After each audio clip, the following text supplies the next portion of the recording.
Alright, so I'm going to go over how to mount M203 to a Block 2, more specifically the RIS 2 rail by Daniel Defence. Alright, this is my generic Block 2 upper. Nothing too special about it. Some of you guys may be aware, it does come with that piece of paper, describes how this is capable to be mounted. I just think videos are a lot more helpful to clear up any type of confusion. Alright, so tools you're going to need, that's it, flathead screwdriver. Let's go ahead and get rid of this.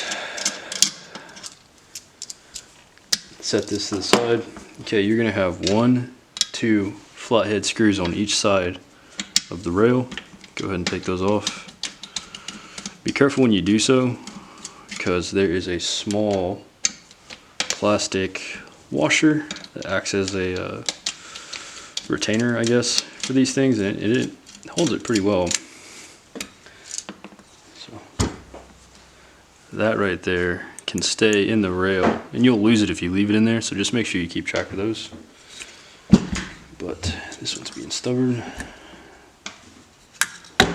So some of you guys may have known the Block 2, or the RIS 2 by Daniel Defence, was part of the stipulation for the contract was that it had to be able to mount the M203. Although, you know, there's some pictures out there of it being used by like soft dudes. It's a pretty stupid setup, in my opinion. But if you have an M203, why not be able to use it? So you see these stayed on. Alright, so let's get down here. So you'll see that this just slides out.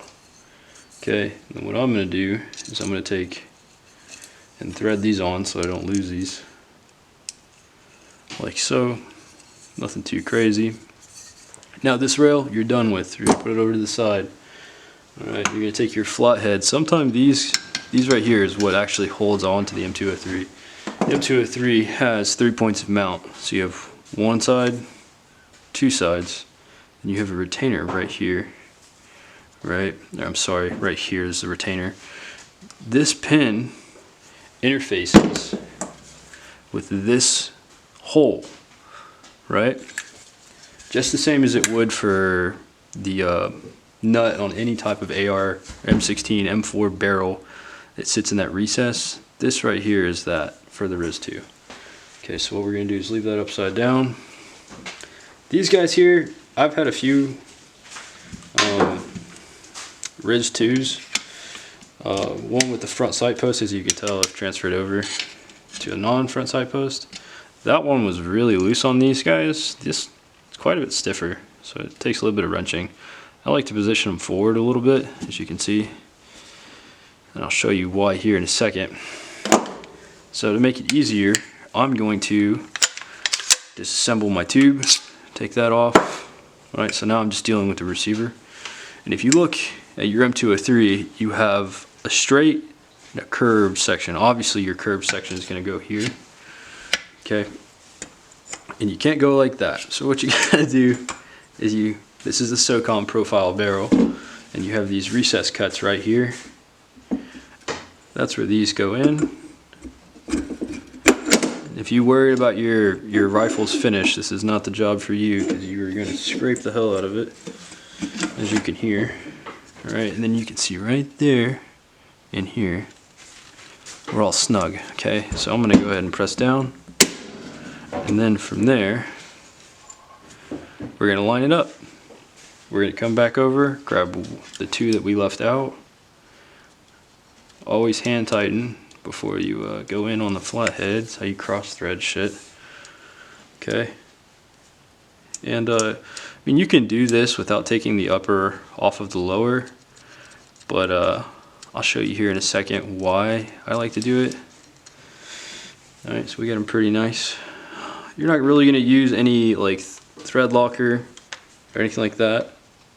The plastic fasteners work pretty well in this scenario to keep everything nice and snug. And so the 203 has your, you know, little standoff retainer trigger guard. Okay, And you know, Brownells on their video, they say to grab this with a needle nose, bend it into the lip of the lower. I think that's stupid, and you're just asking to jack up stuff. So if you have, you know, a little bit of strength in you, what you're gonna do is you're going to line that up on the lower mag well, and then you're gonna depress. Make sure this is up. Oh, if I can get it lined up. Of course I won't be able to do it the first time while I'm recording. Like that. Keep it depressed. Guide your pins in. Okay. Now we have an M203 frame mounted on a Block 2 RIS 2 rail. If you have an M203, all you gotta do, this is your safety latch. You can't. So what you do is you take your tail, depress it, slide it down, and then voila, you have a heavier Block 2. Okay. And then you know, these holes will stay empty, safekeeping for this guy here. And go ahead and remount this light. And that is how it's done.